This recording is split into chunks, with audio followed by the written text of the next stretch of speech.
Hi guys, good morning. Welcome back to my channel. I just want to start by saying thank you to all those who have subscribed. If you know someone who likes to do paper crafting, just send them a link so they can find my videos too. I wanted to go ahead and show you the binder clips I did in our last, binder rings that I did in our last video. They turned out really nice. I really like the finish.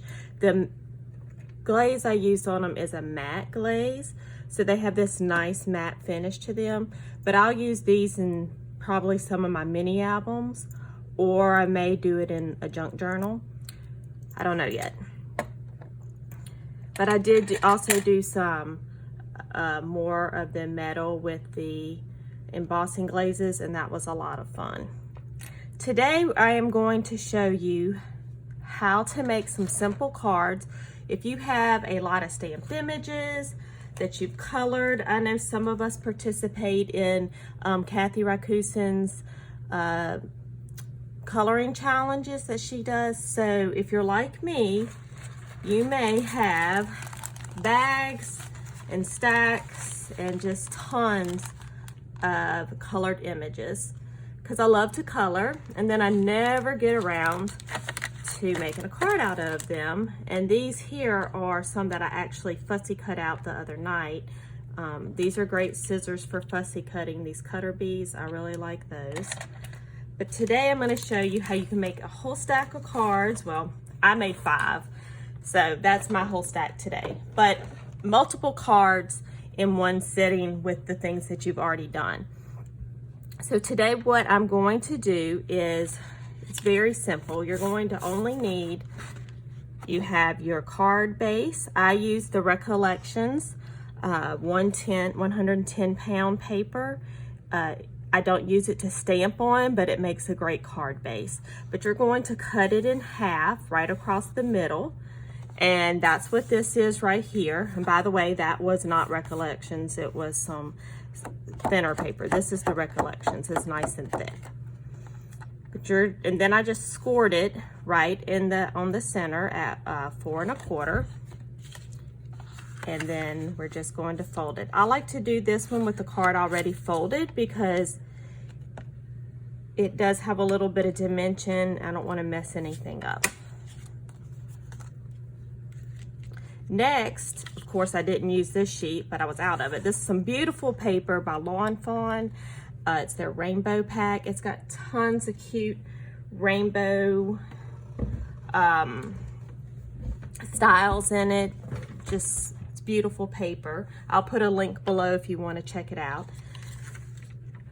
All of the stamped images I use are from the Greeting Farm. This one was a limited edition set, but they have tons of cute little people like this. They're some of my favorite ones. If you want to practice coloring hair, they're nice for that.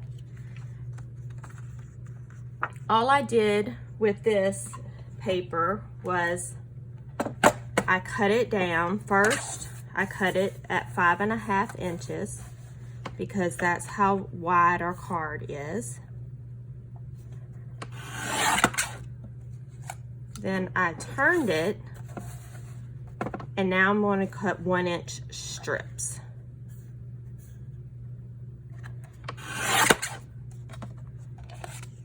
So here's our 1 inch strip. Actually, I think I went too far over. I don't know what I did. I messed up, but hey, it happens. All right, that looks right. Here's our 1 inch strip. All right.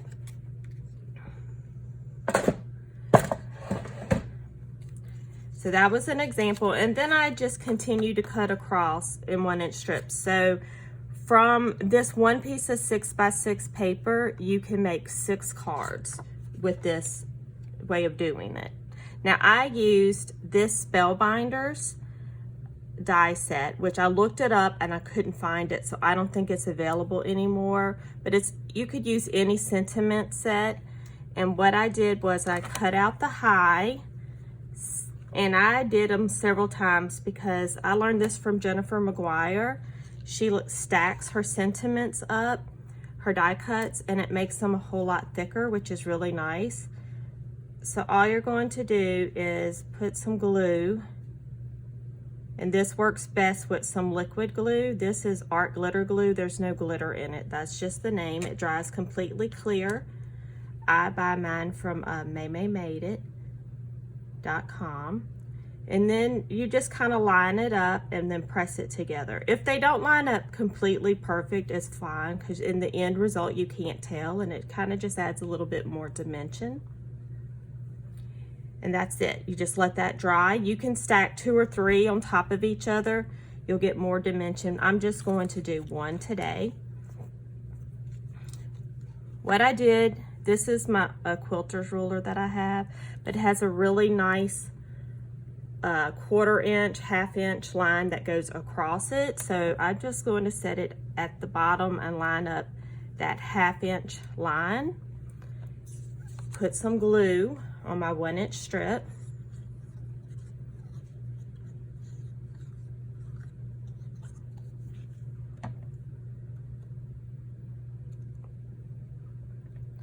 And then you're going to put this, and I cut this one a little short on the end, so I'm just making sure I leave about the same amount of space on either end. But I'm gonna rub that down. Now, my style is usually not this precise. I usually eyeball things. I am usually not one to measure and put a ruler out. I'm just doing that today for the demonstration, so it'd be easier. Some people want things to be perfectly straight, so I thought I would show you a way to do that. Now I'm lining this one up with that dotted 1/4 inch line, and I will take my die cut. I'm gonna put some glue on it.